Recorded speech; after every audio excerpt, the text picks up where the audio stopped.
Hello friends, welcome to the class.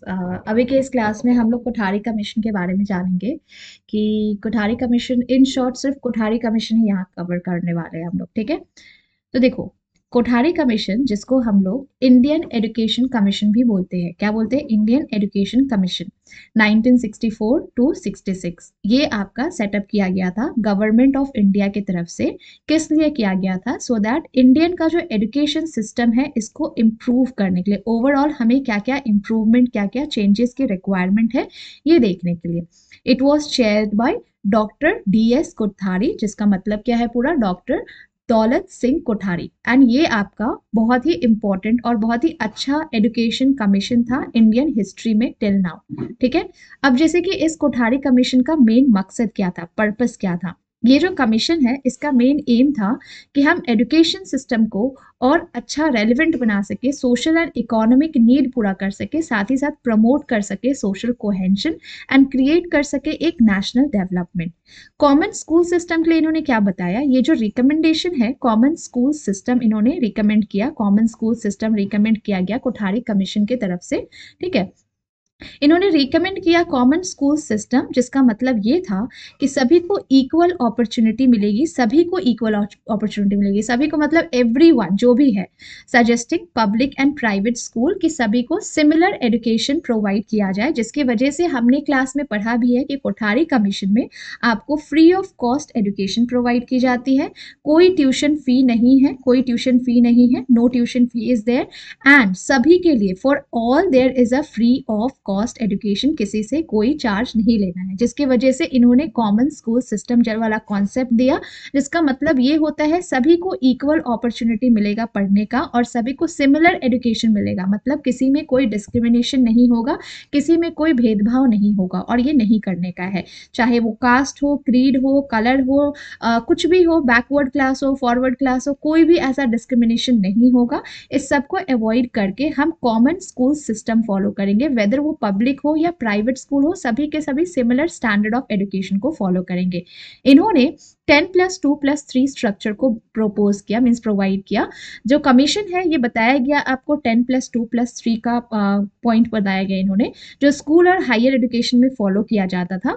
10th year का schooling होगा and 2 साल का हायर एजुकेशन होगा एंड 3 साल का आपका कॉलेज एंड यूनिवर्सिटी एजुकेशन होगा। ये 10 का मतलब क्या है? 10 का मतलब हुआ 10 साल का स्कूल होगा, 10 साल का स्कूलिंग ईयर होगा आपका, जो स्कूल का जो फेज होता है ना, स्कूल का जो ड्यूरेशन होता है वो 10 साल का होगा।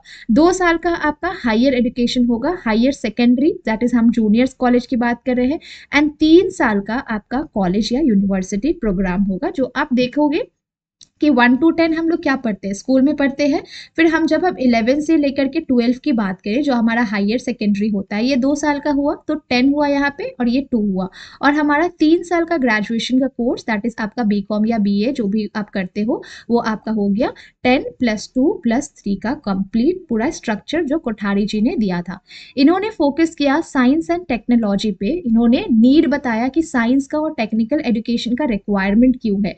जैसे जैसे इंडिया ग्रो हो रहा है, बूस्ट कर रहा है, इकोनॉमिक ग्रोथ हो रही है, वैसे वैसे हमें साइंस और टेक्नोलॉजी की नीड पड़ेगी और हमें इसका भी लर्निंग होना चाहिए, इसका भी एजुकेशन होना चाहिए इनके अकॉर्डिंग। टीचर ट्रेनिंग, इन्होंने टीचर का भी ट्रेनिंग की बात किया, वेल ट्रेन टीचर होनी चाहिए, टीचर ट्रेनिंग होनी चाहिए, जिसमें आपका प्रोफेशनल डेवलपमेंट भी होना चाहिए टीचर का। लैंग्वेज पॉलिसी की बात की जाए तो कोठारी कमीशन ने 3 लैंग्वेज फॉर्मूला का पॉइंट दिया, 3 लैंग्वेज फॉर्मूला, जिससे स्टूडेंट जो है लर्न कर सके। फर्स्ट ऑफ ऑल, पहला लैंग्वेज उनका मदर टंग, जो वो घर से बोलते हैं, उनका मदर टंग जो वो उनका घर का है। दूसरा हो गया regional language and third language आपका हिंदी या इंग्लिश में से कोई भी एक लैंग्वेज हो सकता है, नेशनल यूनिटी को प्रमोट करने के लिए। समझ में आया 3 लैंग्वेज फॉर्मूला का मतलब? लैंग्वेज पॉलिसी में कोठारी कमीशन ने 3 लैंग्वेज फॉर्मूला का पॉइंट रखा, जिसमें पहला लैंग्वेज होगा उसका मदर टंग, जो उसके घर में जिस लैंग्वेज में बात किया जाता है। दूसरा होगा रीजनल लैंग्वेज और तीसरा होगा थर्ड लैंग्वेज हिंदी या इंग्लिश में से कोई एक, ये प्रमोट करने के लिए national unity. Language policy three language formula. Moral and social values की बात करें तो ये कमीशन ने मॉरल एजुकेशन पर भी फोकस दिया कि स्कूल स्कूल जो है वैल्यू, डिसिप्लिन, रिस्पॉन्सिबिलिटी, रिस्पेक्ट, ये सब में वर्क करना चाहिए सो दैट हम एक गुड सिटीजन को डेवलप कर सके। वोकेशनल एजुकेशन की भी बात की, कमीशन ने सजेस्ट किया कि हमें वोकेशनल और स्किल बेस्ड एजुकेशन करना चाहिए सो दैट हम स्टूडेंट को प्रिपेयर कर सके कि वो स्कूल के बाद एम्प्लॉयमेंट ले सके एंड अपना इंडस्ट्रीज के नीड के अकॉर्डिंग हमें इंडस्ट्रीज के नीड के अकॉर्डिंग हमें स्टूडेंट को प्रिपेयर करना है, वो सारे स्किल्स प्रोवाइड करना है, वो सारे स्किल प्रोवाइड करना है एजुकेशन के हेल्प से स्टूडेंट में, सो दैट आफ्टर स्कूल जब वो अपना नौकरी खोजे तो उसको इंडस्ट्रीज के रिक्वायरमेंट के हिसाब से एम्प्लॉयमेंट मिल सके। फंडिंग एंड गवर्नेंस इन्होंने रिकमेंड किया कि एक फिक्स्ड परसेंट होना चाहिए। फिक्स्ड परसेंट कितना? 6% है ना। फिक्स परसेंट दैट इज 6% होना चाहिए टोटल फिक्स इंडिया जीडीपी का, जो पूरा का पूरा एजुकेशन सेक्टर में जाना चाहिए, ये इंश्योर करते हुए कि वो फंडिंग कहीं और ना जाए, सिर्फ 6% जो है जो कि फिक्स रहेगा ये जीडीपी का एजुकेशन सेक्टर में जाएगा।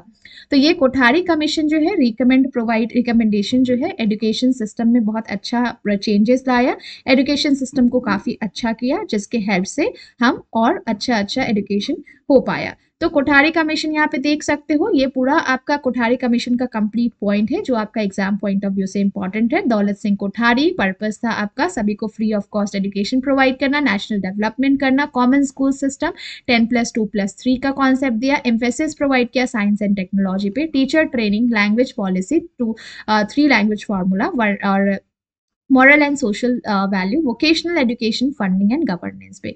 तो आई होप आपको ये सेशन अच्छा लगा हो, कहीं कुछ डाउट हो डेफिनेटली आप कमेंट कर सकते हो एंड ऐसे ही हम छोटे छोटे वीडियोस बना के आपके कॉन्सेप्ट को क्लियर करेंगे। Okay, thank you so much.